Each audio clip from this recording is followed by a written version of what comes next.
You are watching What's Up Punta Cana with Christy Maggio, una americana italiana en la República Dominicana since 2013.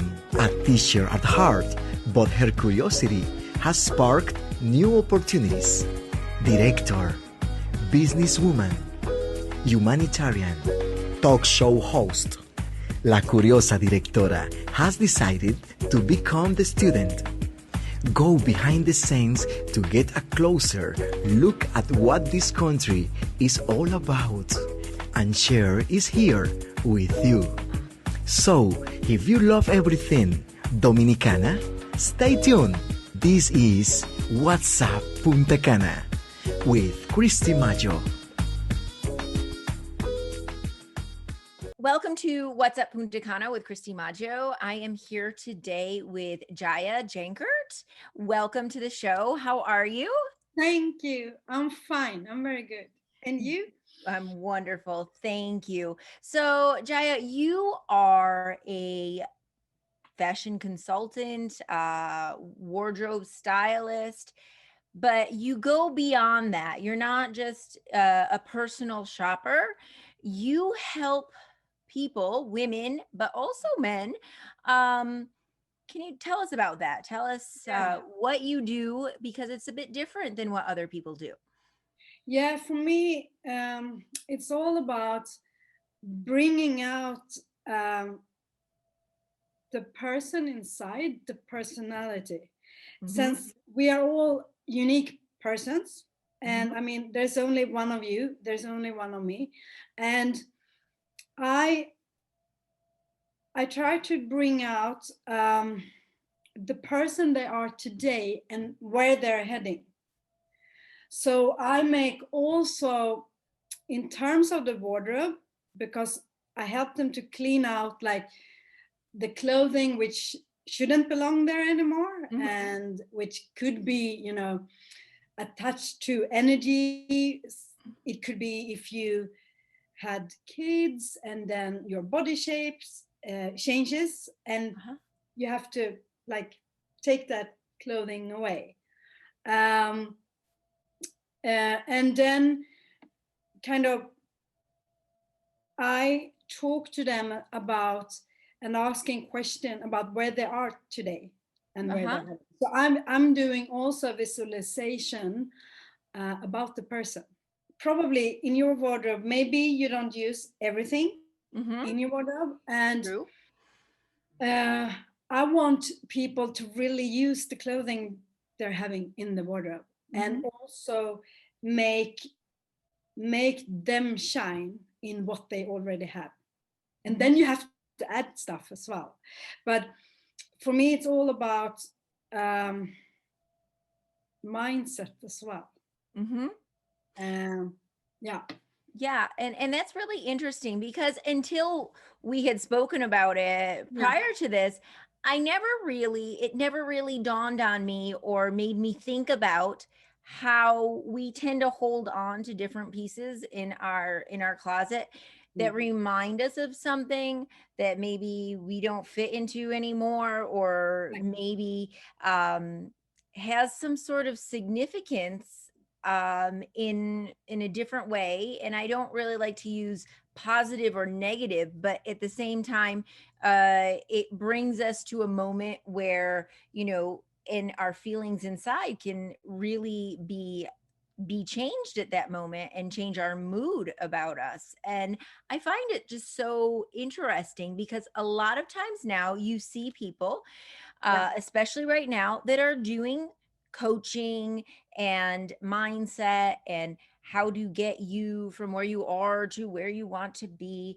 but none quite with this special detail, which is really so important. Because while it's really important to work on the inside, and that's very clear, if you don't feel good on the outside, it doesn't help the inner mood. So when someone comes to you, you know, how does it work? Like, how do you start? What is it that that you say to them? What's the process? The process is I start with an interview and asking questions to the person, because for me it's also important to have the right client. And with that, I mean, for me, it is that a client is open, that a client is aware. It could be that they could be in the beginning of the process of um, kind of releasing some trauma, some, it could be big stuff as well, Mm-hmm. but they need to be open-minded. Mm-hmm. That's because otherwise I'm not able to reach them as well. And since I'm not a stylist who's only focusing on what's trendy right Mm-hmm. now, I'm more focusing on the person and also about the inside and what's in the wardrobe. um, I need them to um, also have the right values, to be honest. What are those values that you look for? I look for authentic, authenticity, Uh-huh. Authenticity. Very good. Yes. and also either you say, I say conscious, but you could say be aware as well. It all Mm-hmm. depends where you are in the process. Growth, and love and clarity. And with that, I mean, I'm really open-minded and straightforward. And Mm-hmm. most of my clients are that as well, because for me, it's all about them. So I will, in the process, if we cleaning out the wardrobe with the clothing, and there is something, some garments they really want to keep, and I ask them a question about it, it's all up to them to decide if they want to keep. Right. So that's not up to me, but I could explain why I don't think, and Mm-hmm. then it's up to them. So for me, it's very, very important that they feel uh, comfortable, because it's pretty vulnerable. Right. It Right. is. I mean, Um, and you even said like right down to their undergarments. exactly, and it always start there. So most of my clients, they need to change their underwear as well, Mm-hmm. and when they do that, it's a process within itself. So Right. just to see the transformation there in the dressing room is quite amazing, because it could be like, okay, I'm standing here, I don't know what to have, because I'm used to, the old stuff, which is probably the wrong sizes, and Right. maybe they had it too long. And to see the transformation, I mean, in the look in their eyes and the posture and everything. Mm-hmm. Um, and also, what I'm talking to them about is that the underwear should be for them, Right. not for someone else. Because Right. you feel empowered from the inside with like the right underwear, then Mm-hmm. everything else will really look good on you, Right. like clothing and as well. So it is important. It's more important than you think. Sure. No, no, no, no. And I mean, as a woman, even I'm sure men out there too, Yeah. you got your droopy drawers and you've got the ones that make you feel and look a little sexy, and obviously what makes you feel better when you have those ones on that make you feel sexy and good in your body, no matter who you are. We all have had that moment that, so it's those little things that you're just like, oh, okay. So but that's really amazing, and really it's kind of like stripping away, and I use that, like that, it's like stripping down and Mhm. then put stripping down the layers and finding new ones Yes. to put on, based on finding that balance between the inside and the outside at the moment, as to who you are, where you are in Yes. your life. Now, how did you decide to get into this? Like, have you done this your whole life? Have you have you always just been into fashion? What is it? What was that moment in your life that made Yeah. you come to be this? No, I haven't. I mean, I've been in the hotel industry for over 20 years. Mm-hmm. And then I made a decision to completely change the career. I had a dad who went sick in cancer, and that was 3 years ago now. Mm-hmm. And he passed away. And after he passed away, I decided um, to really ask open question to myself, like, am I passionate about the industry? And Mm-hmm. I wasn't. And my passion is people. Right. So um, I decided that, okay, so what do I like? Like, what is important for me, and so on. And a friend of mine, she asked me, could you help me with styling? You like clothing. And I haven't always liked clothing at all, Mm-hmm. because I didn't feel comfortable in my own skin and my own, like, the clothing I wore when I grew up. And that was a lot of me. I didn't feel that, what do you say? Like, I was early in my, what do you say? When you get breast, when you get. Oh, maturity. Yeah, exactly. And uh, I was also commented on my body. So that lowered my self-esteem.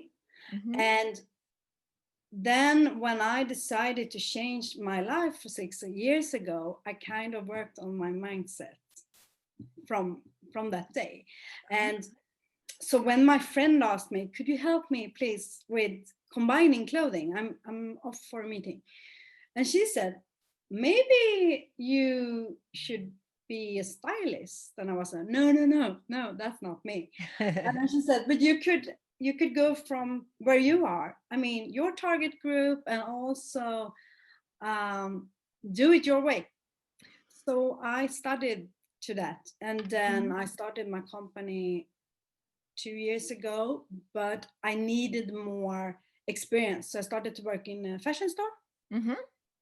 And that was where my company was born, actually, in the dressing room. Interesting. Yeah. So you were Because, helping people when you were working in the store, and it was from helping those people in that store that your company evolved or yeah. was And born. especially, I think, the heart of my company, because when the women came in and they wanted new clothing, it could be like speaking on a stage, it could be holding a presentation or going on a date or whatever. Mm-hmm. um, they always started to comment on themselves in the mirror. Like, I Mm-hmm. don't like this. I feel I have my arms. It's wrong with my arms because I have fat here. All these things. Right, right. The And self-criticism. I always find something beautiful in a person. So I found something that really looked them shine, if you could say Uh-huh. that. Yeah. And to see their I started to sparkle and, like, really, oh, could I have that? Could I have this color? Oh, I didn't know that I could fit in this sweater or dress or skirt or whatever. Uh, that's where I knew, because I asked a lot of questions as well.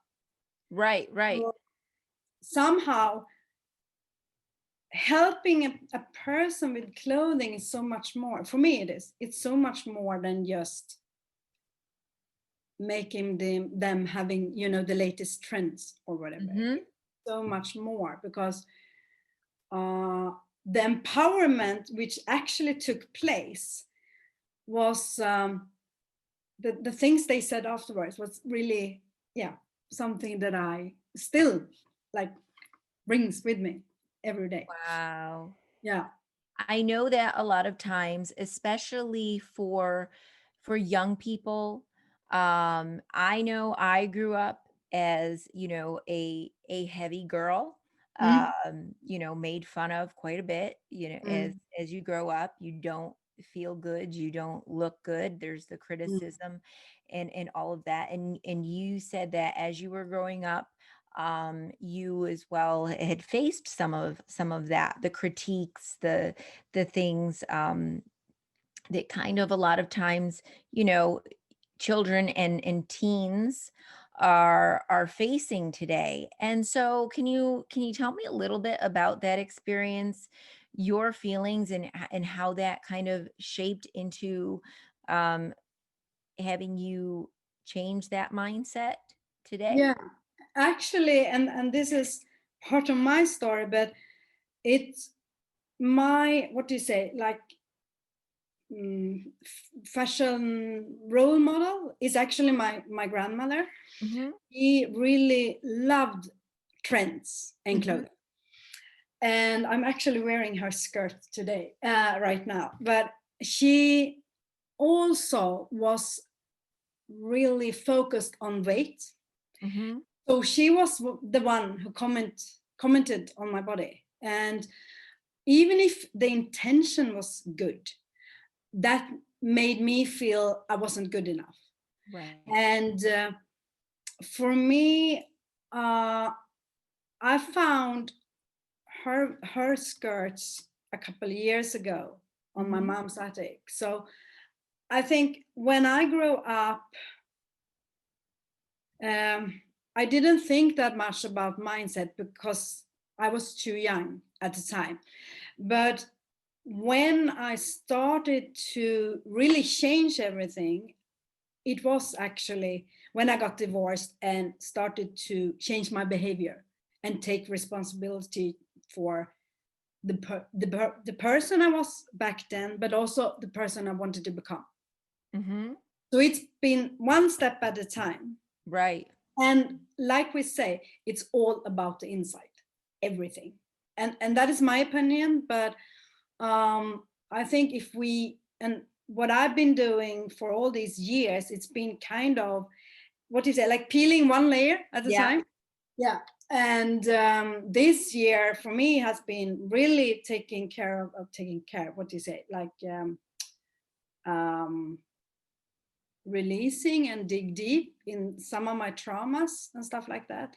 And some of them are also related to lack of self-esteem when I grew up, of course.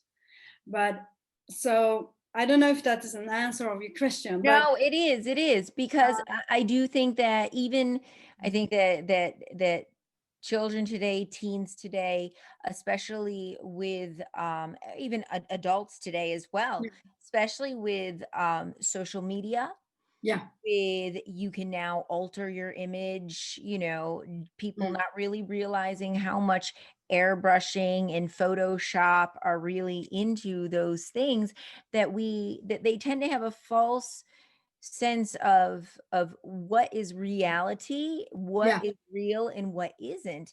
And the idea that it's really important to love who you are, yeah, because there is nobody else like you. And I had moved to, I know that one of the reasons I always loved the Dominican Republic, because yeah, when I had moved to the Dominican, was because they loved full figure women. And yeah, so for me, I was like, well, great, because I've never been uh, overly thin, but at the same time, it's just one of those things that I felt it was like I felt comfortable. And I yeah, but then you have to just feel good with yourself, feel good with yeah. who you are, and know that there's nobody else like you.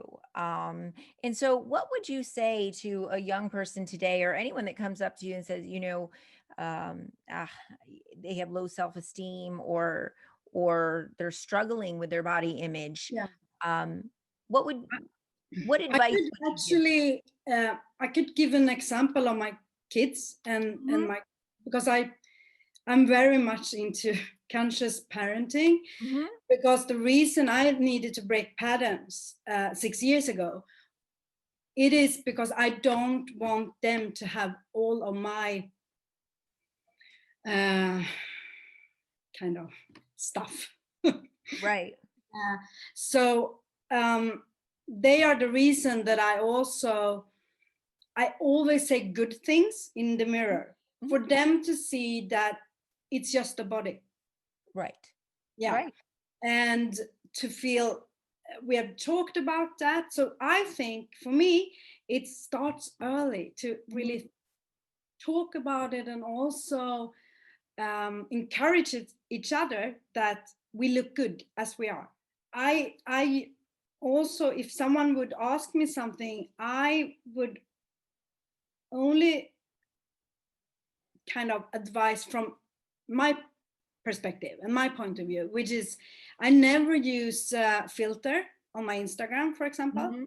And I do that on purpose because I want to show the real me, the reality. Like Right. this. Right. No, absolutely. Absolutely. Yeah. I don't use that much makeup. I have like lipstick, but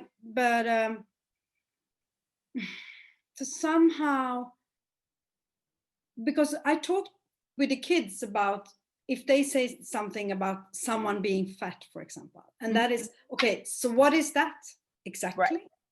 Like really, I take the discussion and we kind of peel it down to why should that be wrong?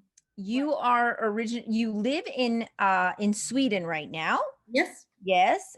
You grew up in Sweden, yes, but you were born in India, yes, and you were adopted at 2.5 months old. yes, exactly. Yes. So what is that? What has that been like? I mean, I know that Sweden is all that you have known, Mm. but I know that there were some interesting things that you had stated, to me yesterday about that time of growing up, being an Indian woman, or a darker skinned woman in Mm. Sweden, and your experience in that, which I found very, very interesting. Will you share that with us? Yeah, absolutely. Um, I'm, as you say, adopted, and I have a brother, and he's biological. The thing is that mom and dad and him has never treated me differently Mm-hmm. because I was adopted or because of my skin or anything like that. So when I grew up, I felt that I was like everyone else. Mm-hmm. I think it was 5 years when I somehow realized that I had a different skin color, and that was through someone commented on it, not in a bad way, but Right. as kids do. And for me, that has actually formed my whole identity, I think, regarding that we all look different, but we are so similar in so many ways. Right. I never pay attention, never. And for me, it's all about the person I'm meeting, and maybe values, maybe the personality, of course. I mean, I will not be liked by everyone, and I don't maybe agree with everyone. What happens if we just start to see the persons? Would there be racism in the world? Right. And it's so true, because even as we had mentioned, or we had said yesterday, these are, racism in and of itself is a preconditioned, you know, uh, notion in a person as they grow up. That's something that's learned. None of us are born racist, No. especially children are accepting, more accepting than anybody, that in that sense. So you don't grow up saying I don't like you and I don't like you. For children, everybody is the same.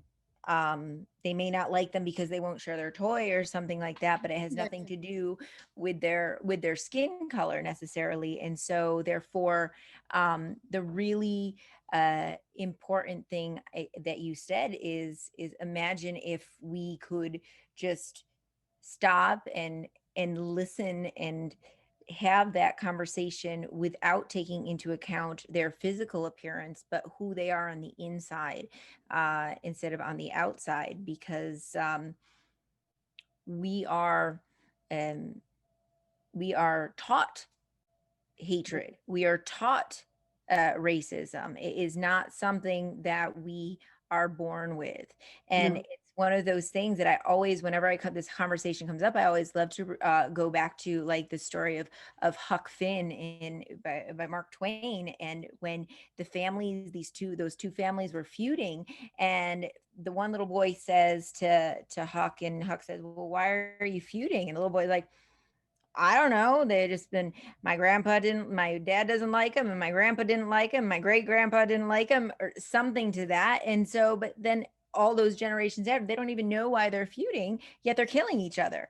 And it's kind of, and it's a crazy thing. And I think that, as you said, if we can all just learn to realize that we're so much more similar Mm. than we are different, the world would be a very different place. Very Yeah, different. it would.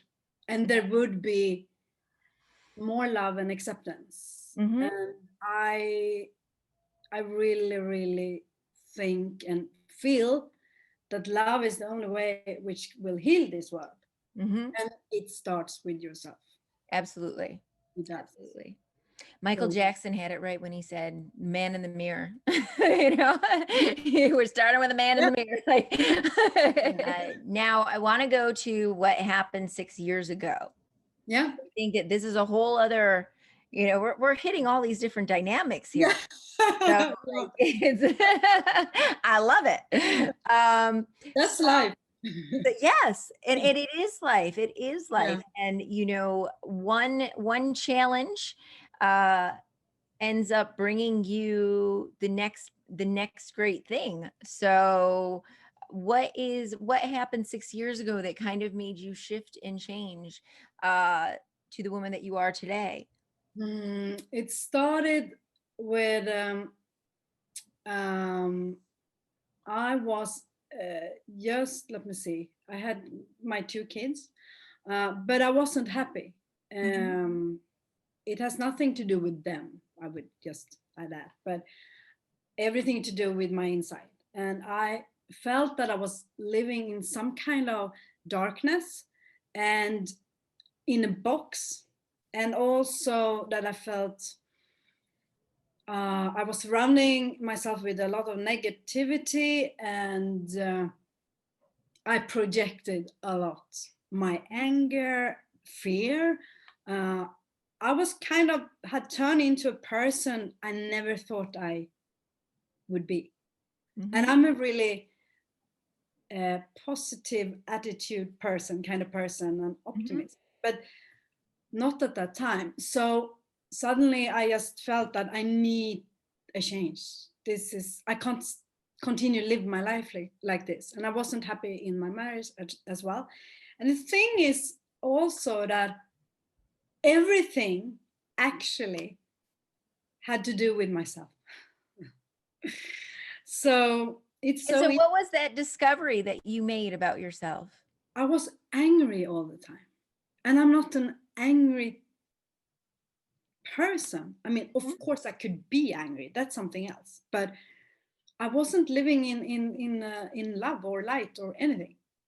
And then this is maybe spiritual, but in that sense Right.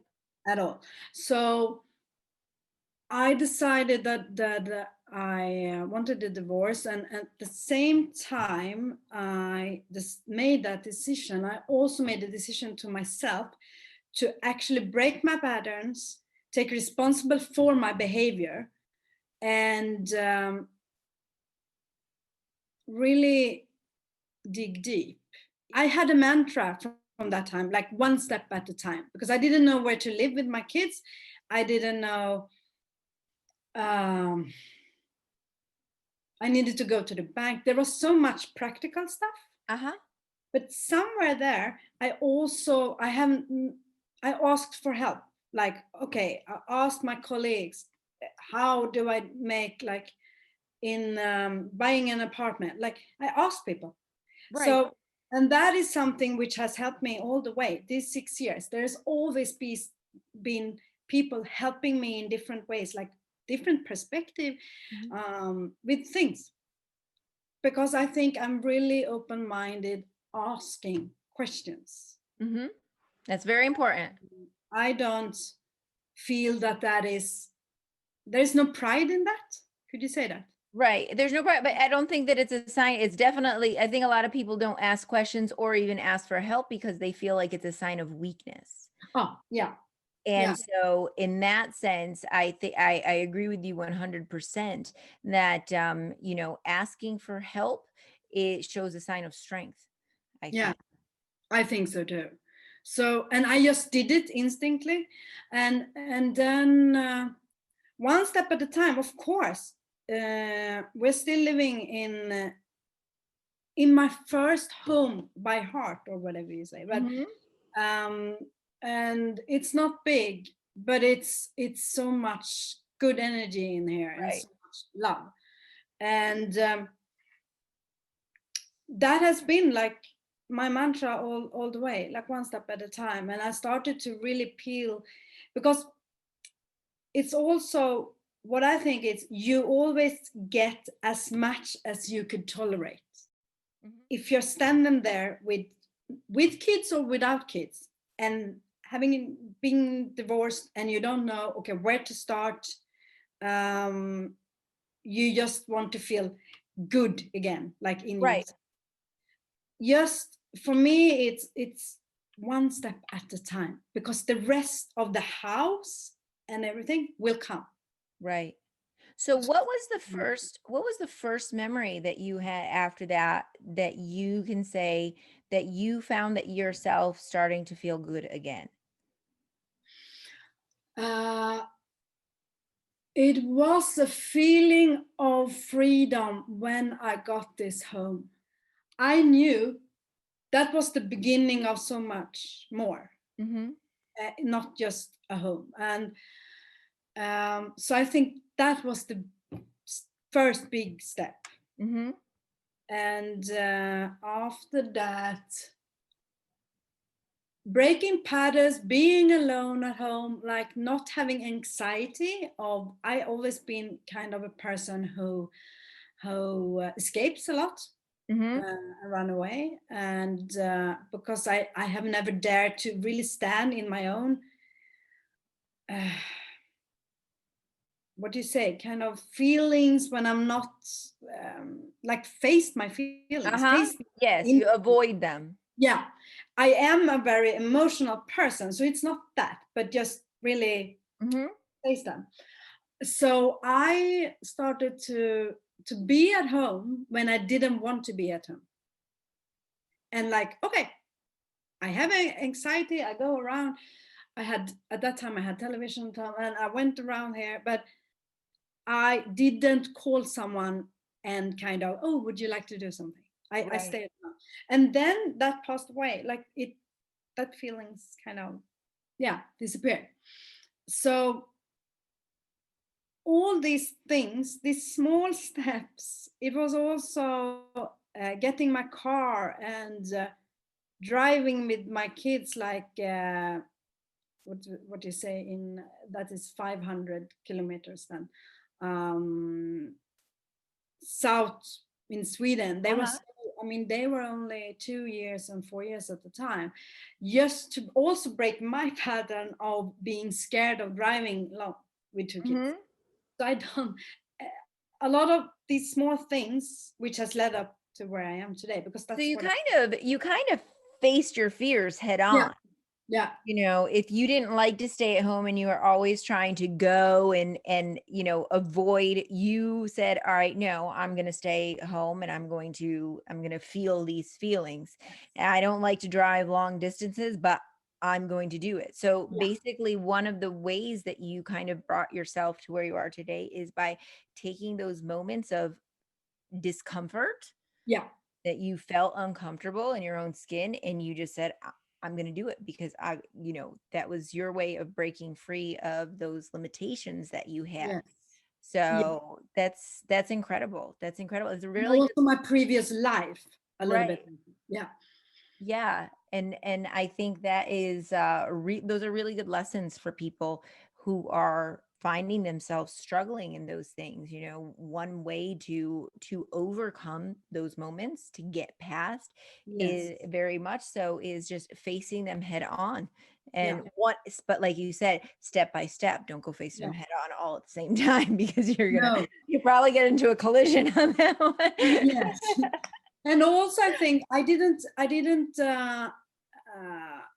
I wasn't resourceful enough to actually uh, be afford to have a what to say, therapy store. Right.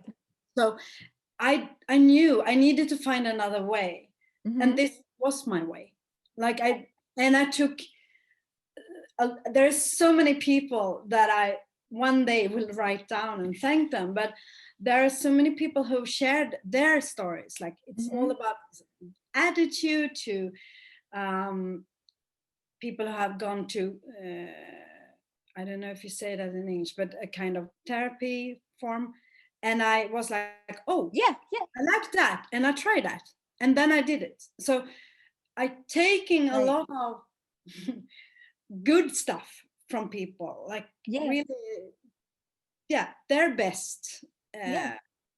kind of Their takeaway. advice, what they Yeah, do with it, and taking it upon yourself, and yeah, using it and saying, "Oh, well, that sounds good. Let me try it." yeah, You exactly. know, and let's see if it works for you. Yeah. Um, and now, how old are your children now? They are 8, and my daughter is turning 10 on Monday. Oh, how wonderful. Yeah, That's amazing. That's wonderful.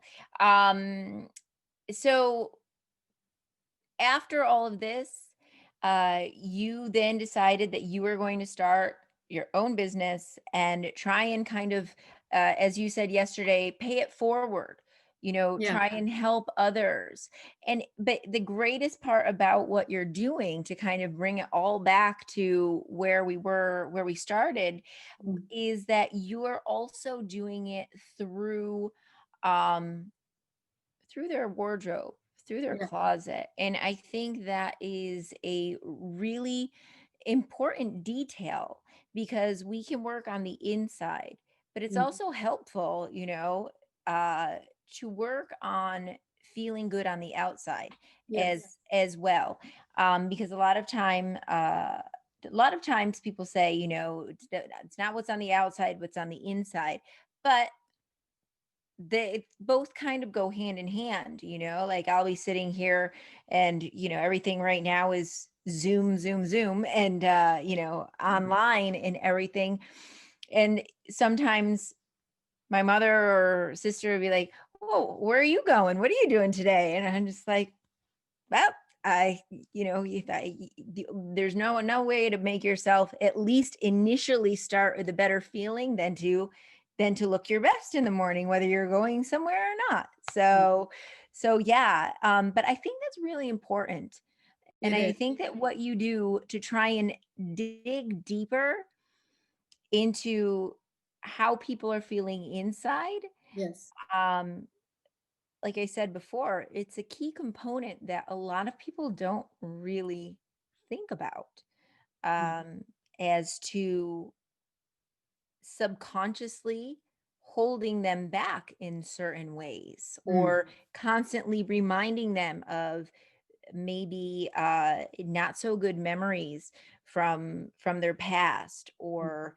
fears that mm, are constantly being brought up, but it's in a subconscious way, not mm, necessarily conscious, because they might just think it's a dress hanging in their closet, mm, but really it has its own story. And I love that you try and help people and bring out that the good, and try and help them, coach them, and change their life through their closet. And it's kind of I can't remember, I don't know what it's called. It's like mm. kind of like people want to, we always hear with people coming out of the closet, so to speak, when Yeah. they don't want to tell people about their sexuality, if they're gay or lesbian. And so it's kind of another way of thinking about it as well.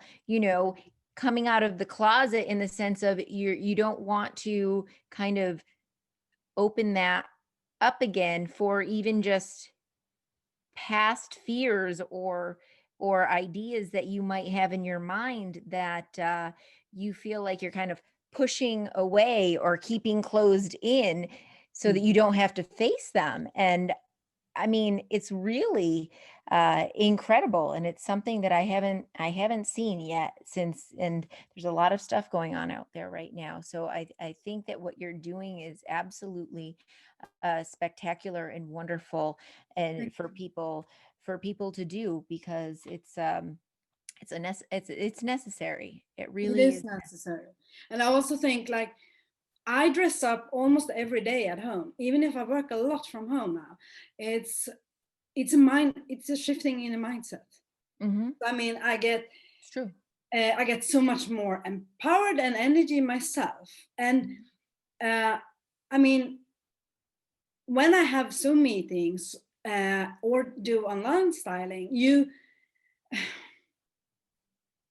for me, I don't like if the other person would sit in pajamas, for example, or Right. camo, because they're not showing them self-respect, and they're not showing me my, what do you say, me my yeah, me respect, Uh-huh.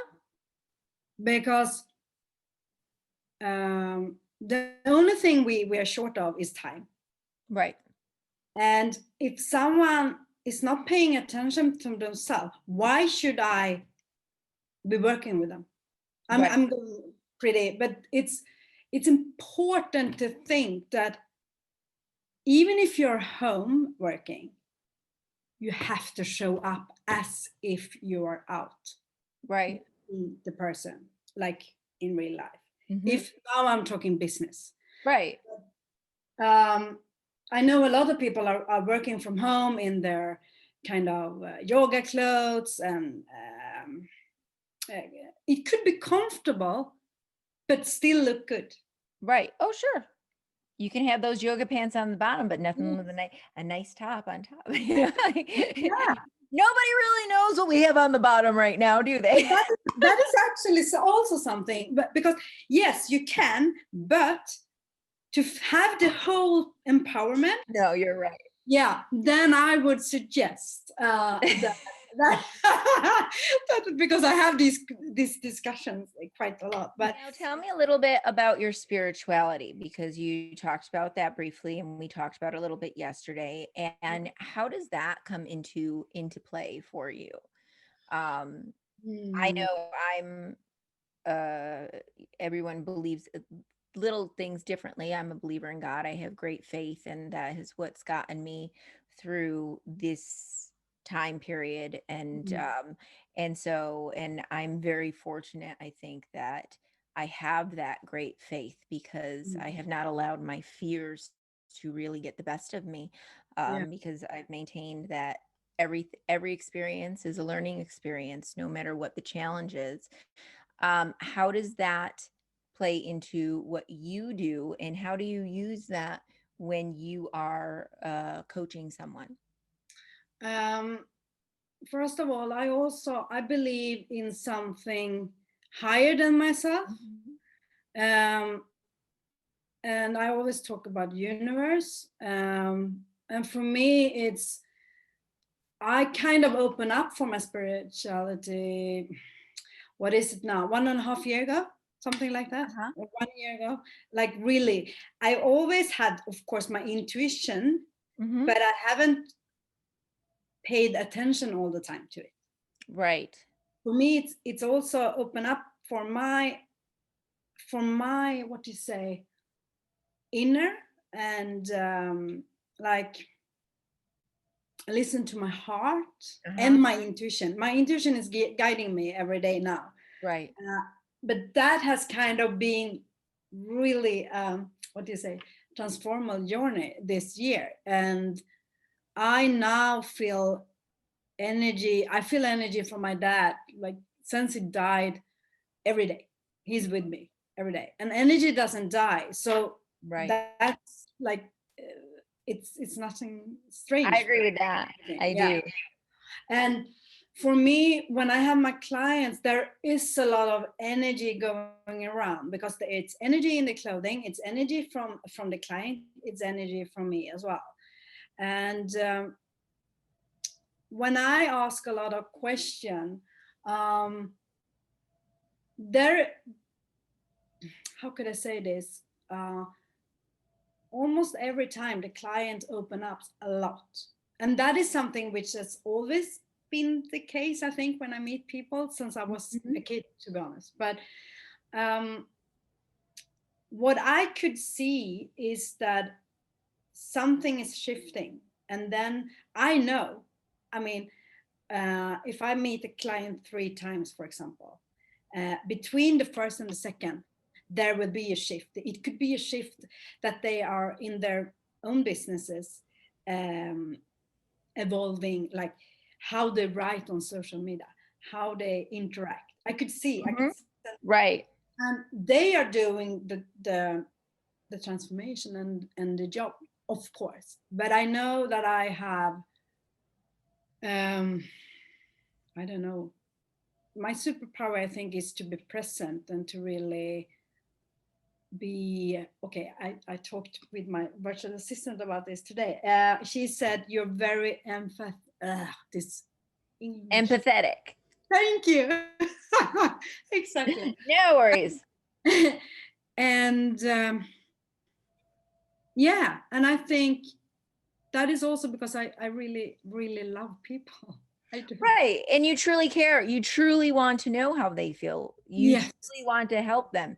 You Yeah. truly listen when they speak to you, Yes. opposed to others that don't necessarily. And I think today one of the greatest things that some people lack is the power to just listen and Yes. hear what other people have to say. And I always feel like you have to have an answer. Sometimes people just want to talk and be heard and be Yes. understood. And so when you're able to do that, and it is a gift to be able to do that, and then kind of understand, know how they feel. And if you don't, just, like you said, be empathetic with what with what they have going on.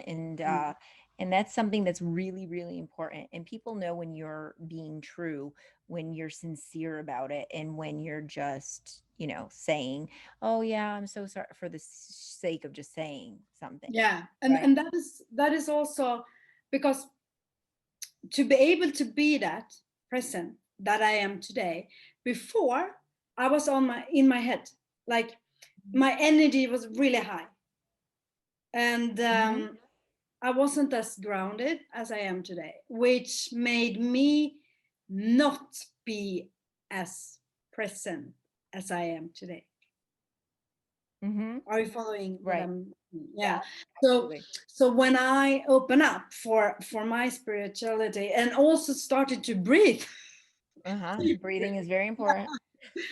then there was a shift, and I could never go back. As soon as I'm up here in high energy, I have the lucky me to have such amazing friends who are always like, you're up here now, yeah, down, because we are doing it to each other. Right. And breathe, like I can't talk to you because you're too high in your energy. And I love that, because I can't, if someone else is that now, if I'm having it, I also say, okay, so stop, we need to breathe because you're here. And that person could be, okay, am I? Yes. And I can't focus right now because the energy is kind of I think it's really important for people out there that are listening right now to read and understand and learn about energy, because a lot of people have misconceptions on what energy is, the idea of energy flow, how one person's energy can completely affect you and change how you feel from one moment, and how to not give your energy away, especially if they're trying to impose a different or lower energy on you, so to speak. But I think it's really important. That could be a whole other topic. Yeah, absolutely. But yeah. And also that part is also for me, and what I learned from a friend of mine who's really good on this is, when you say something about one person take your energy. Yes, teach me that it's more that I don't put my boundaries. It's and true.